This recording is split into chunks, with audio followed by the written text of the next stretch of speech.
We're gonna jump right back into it. All right, we're back. So, okay, yeah, I got it.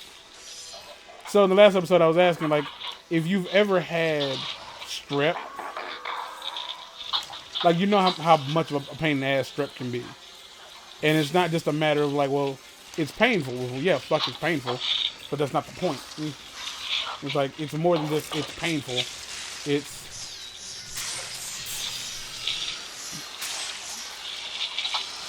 It's it's it's prolonged pain because like every mhm. single time you swallow, like a friend of mine referred to it as swallowing glass. I remember the first time I had strep throat, and I remember swallowing, and for whatever reason, like the sensation, the way I would describe it was it felt like I got hit. And it's not like, I mean, I don't think that anymore, mind you, because I have a better perspective on what pain feels like. But at the time, even as a Both soldiers' child, shields are missing. Okay. I had the idea that it felt like getting hit in the throat with a baseball bat. I can't say that that's not accurate. I can definitely say that it's oh, that's what you do. Okay.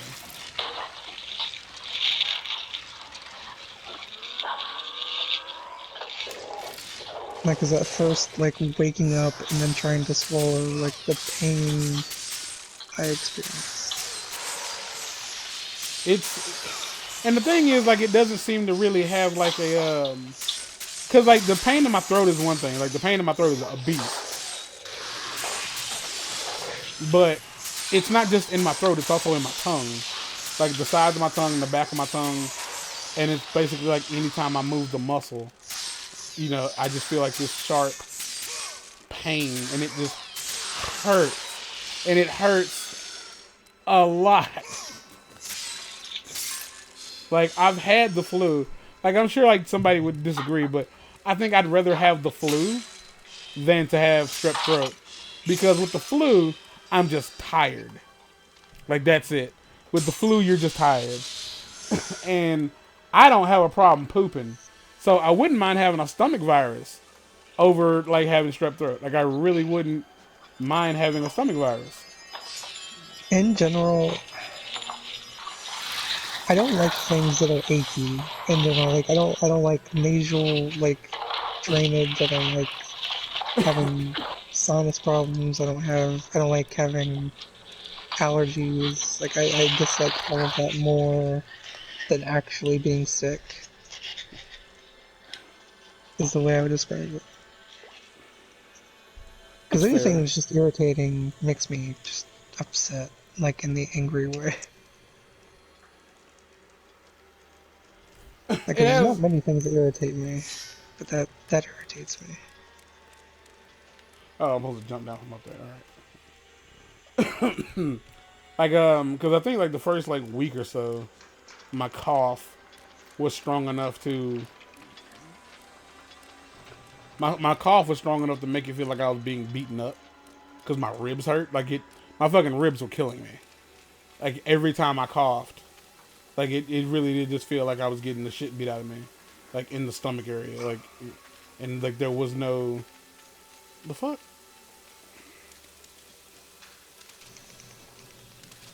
Kratos. Like, do I have to get on it from up there? Really? Why? Why is that the preferred method of getting on the rope? Because you touch yourself during the day. I try not to. I try to keep my masturbatory activities to a minimum, or at the very least at night or when I first wake up. Good. Like, Good to know. like as I'm going to bed or like when I first wake up. Because as mannish as this will sound, as like childish or whatever this might sound, when I am like stressed out, like masturbating does clear it up for the most part. And like I know it's like, well, of course, like no, I mean seriously, like I think it has a lot to do with the fact that you're focusing on something pleasurable, Or like even if God fucking damn it, Kratos, why would the jump button make you jump off the rope? Like why would it not just make you jump forward?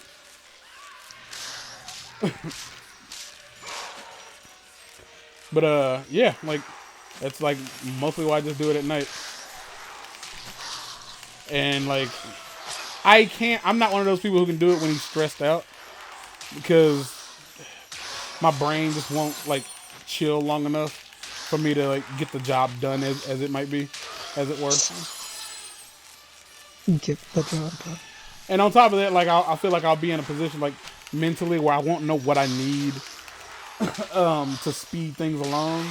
So it does come to like this like I'm annoyed, but I'm also like I don't know what I want to watch. Like everything I try to watch like annoys the shit out of me. It's like, oh, this is boring. Oh, this isn't, you know, like I get picky. I guess is what I'm trying to say. Like when I'm annoyed, and I'm trying to watch porn. I get really picky. That Oh is my interesting. gosh, this is. I'm sure it's not interesting to everyone, but it's interesting to me. The hell off me! Ah, Kratos. These people are just. They love you, my guy. You gotta go. Get off. Get off. Jesus, Murphy.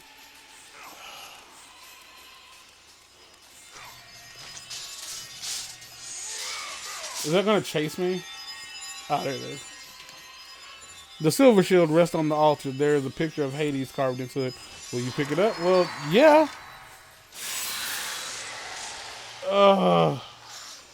I'm not even mad. I'm just annoyed.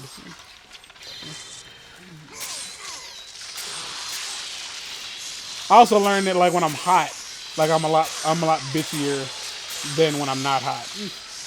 When I am a hot boy, I am a lot pickier. Like I'm more easily irritated. I say that you're probably more irritated when you're hot than you're in cold liquid. I actually think that's I think that goes without saying. This is a massacre. This is a fucking massacre. Like I am slaughtering these people with nothing but square. Like I am cutting them into ribbons. Give me more. Like, give me more. Give me more. How many of y'all out there like Britney Spears? I'm gonna be real. Britney Spears low-key dope. Like, this She is lost her something. mom for I don't think she had a choice in that matter. I think the majority of people who like grow up famous for a period of time lose their goddamn minds. Like I think Nick Carter is probably like one of the few who didn't. Nick Cannon didn't. It doesn't seem like Justin Timberlake did. I mean, Nick Cannon is challenging Marshall Mathers to rap battles. So. Yeah, but the problem with that is, yikes. Nick Cannon's not bad at rapping. Like I know a lot of people was like, yeah, but you know, it's fucking Nick Cannon. Like, yeah, like that's because you're all over Eminem's dick. Like if I'm not you trying know, to say like he's better rapping, just that he's doing oh, it. that's what's happening. Well, no, that's the thing. He wanted Eminem to come on Wild 'N Out, and it's mostly because Eminem just would not stop talking about Nick Cannon and Mariah Carey.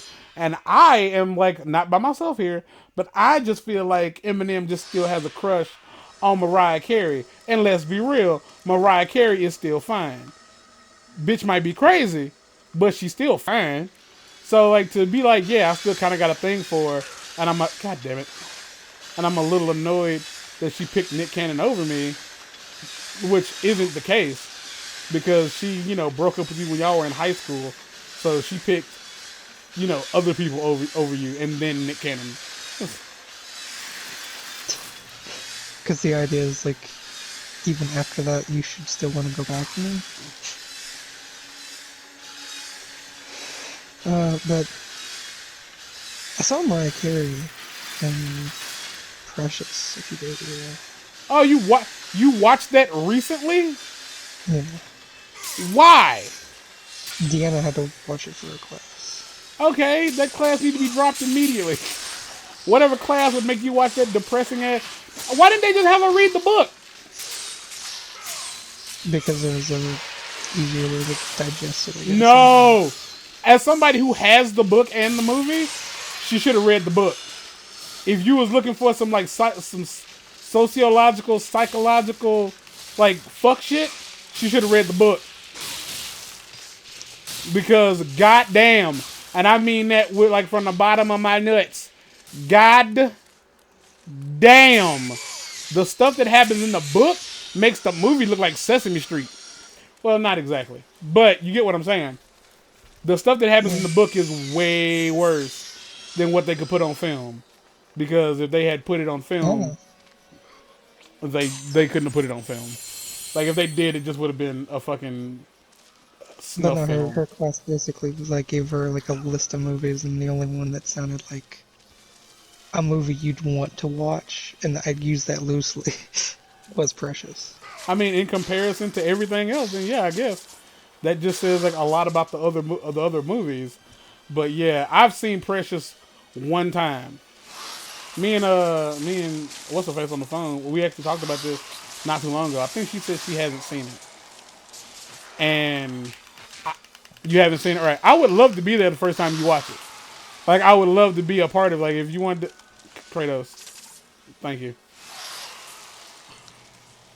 He was determined to jump over, and I don't know why. He was like locked in the position. But I would. The only time I would ever watch that movie again is if somebody needed like to watch it, and I was just like there to enjoy their pain, because that movie is a nightmare. Like it's what you call. Mind you, do you want to know what the class wanted her to do? By the way, They wanted watching this movie, to write a they book. wanted her to. No, they wanted her to treat Precious as a patient. What is there to treat? Like if it was basically like if she were your like in your care, how would you like go about like taking care of her case? You take her out the house, and that's kind of it. No, there's a lot more like to do with that, like with medication and what like, medication did she need? What people you would call and all that good stuff. Oh, because really, she doesn't need. As somebody who's watched the book and read the movie, yeah, uh, she didn't need medication. Like all of her problems just came from her parents. Like more specifically, her mom. Like she was slow, but I think that had more to do with the fact that her mom didn't really value education. Like her mom didn't have a great education, and she didn't think her daughter needed one. And like the reason she hated her daughter was, man. For anybody who ain't seen, that's named this episode by the way. For anybody who hasn't seen Precious, I think it's the debut of Gabourey Sidibe, who is still a big girl, but she has lost a considerable amount of weight. Good for you, I fucking guess. I don't know. That movie is depressing. It's not bad. Depressing by design, to be fair. Yeah, I guess you got a point. Like, it is incredibly depressing. There's something down here. I know there is, because that's where I'm supposed to go. Yeah, here we go. But despite that movie's best efforts to try to end on a happy note, there's no happy ending. There technically is a happy ending by design. Like, the fact that, she was better off. I guess. And, okay, here's, in my opinion, the fact that her mother, technically speaking, learned something, I would say that's the happy ending. You feel what I'm saying? I meant more or less the AIDS part. There's AIDS? What AIDS? Who had AIDS? I mean, I don't remember the book exactly, but in the movie, she has HIV. That's not surprising, but I don't remember that. Her father died of HIV. Oh, shit! Oh. And since he, raped her... He didn't really... Well, yeah, I guess. Like I was about to say, like it ain't necessarily rape in my opinion, as much as it was as much so as it was pimping. But yeah, it's rape by design, I suppose. I don't know if I'm gonna make it.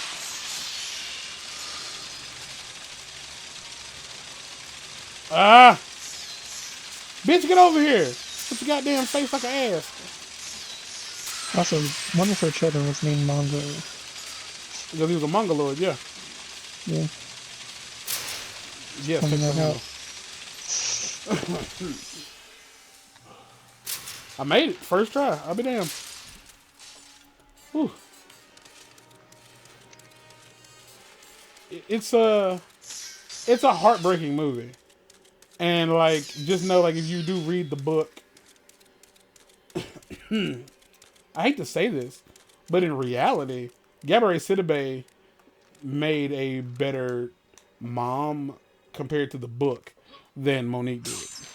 Because in the book, the mom is this Jabba the Hutt looking bitch and whatnot. And whatnot. And what?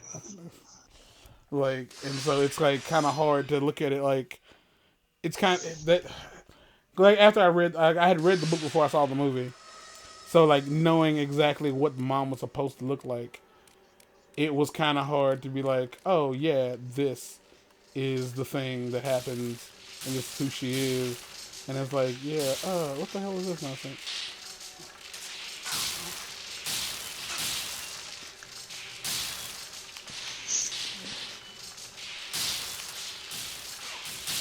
Also, the mother's response of, I don't have AIDS because we didn't do it up to 5. You'd be surprised. No, you probably wouldn't. But like, No. given how many people, I mean, I understand that it's a product of the times, yeah, and like back then it was just like that's the gay disease because they're all doing it up to 5. because I remember watching this this a hip hop documentary, and Pimp C was on it, and he was like talking about like homosexuality in hip hop, and he was saying like he has no problem with gay people, but he was like, there's a lot of gay dudes out there, pretending to not be gay, and they're dating these women, and in his words, they are poisoning the pussy population. All right. Oh, shit. Those were his words, not mine. Like, he was like, that was... I was about to say, I'm pretty sure this is how you get over there. And, like, it was just, like, is this reality that, like, that's how a lot of us see... Like, a lot of people saw homosexuality and, like, how, the AIDS epidemic and everything was, like, gay people had it. It was a gay sickness. Okay. Yeah. And I don't know. And I think like the reality comes from the fact, like the reason people thought that was because a lot of people weren't getting tested. Like nobody, like the people who were getting sick fastest were gay people, and that was just it. It wasn't like your I mean, it's orientation. because they were all very like they all had to mostly just have sex in secret with random people because you couldn't just come out and say like, hey, I'm gay, and find other gay people. It's just you went where the gay people were and you had random sex with random gay people. I still feel like there were other ways. I'm just saying that's what happened. I'm not saying that it couldn't have been handled better, but that's the way it was handled. Because I mean, monogamy, even in homosexuality, is still a thing. Yeah. Like you could have, you could have decided. Because I guess up until that point, no one was really concerned about sexually transmitted diseases or infections, even. So, like, I mean, guess none of them that's killed you for the most part because they were all yeah, treatable to some and degree. I guess that's like why it was the way it was. So nobody really was worried for that reason and that reason alone. Is this where I want to go? Is this back the way I came? This is back the way I came. Okay, so I don't want to go this way. But even with that being said, like, if I can get chlamydia and I can cure it, I'm still not. I'm still like. Okay. With that being said, I would still choose to not willingly contract chlamydia just because, well, it's easily curable, so it's not really that big of a deal. It's like, okay, I suppose that just doesn't sound like a good reason to do a bad thing to yourself. It's like I can cure it. You know what I mean? Speaking on like unknowingly infecting people, uh, I actually found out that Usher apparently infected a bunch of people with herpes. That's actually not true. There Is it not hasn't true? there hasn't been like that. That was like 2 years ago.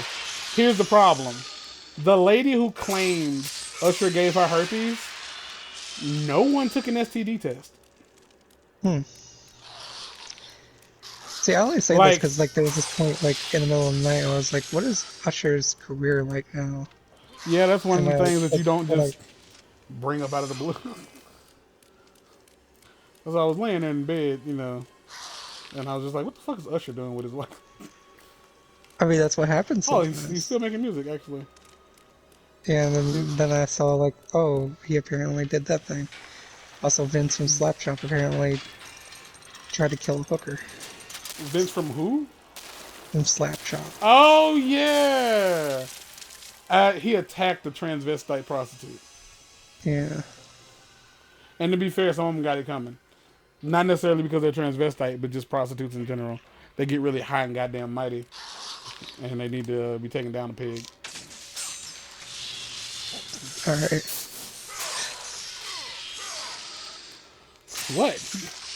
I'm not telling you how to feel about the things you just said. I'm just Good, taking because them in. I'm not choosing to feel anything. The blade of Artemis does not look at all what I thought it used to look like. Okay, we're gonna read this and then we're gonna call it an episode. My youngest son will laugh no more. Death in the sacrifice of his father. Death in service of his father. Death in the service of the gods. The building of this temple has claimed his life. You may be lucky enough that it not claim yours. Pathos Verdes III, chief architect and loyal subject of the gods. All right, that's the end of this episode. This is only the second episode of the week. We got 3 more to do, Mark. Mm-hmm. So we got another hour worth of gameplay to get through. So tighten your nuts because we on our way. Until next time, guys, like, comment, subscribe. Um, Comment on anything that was talked about in the video currently. Because like that's kind of how comments work. But until next time, we out of here. Peace.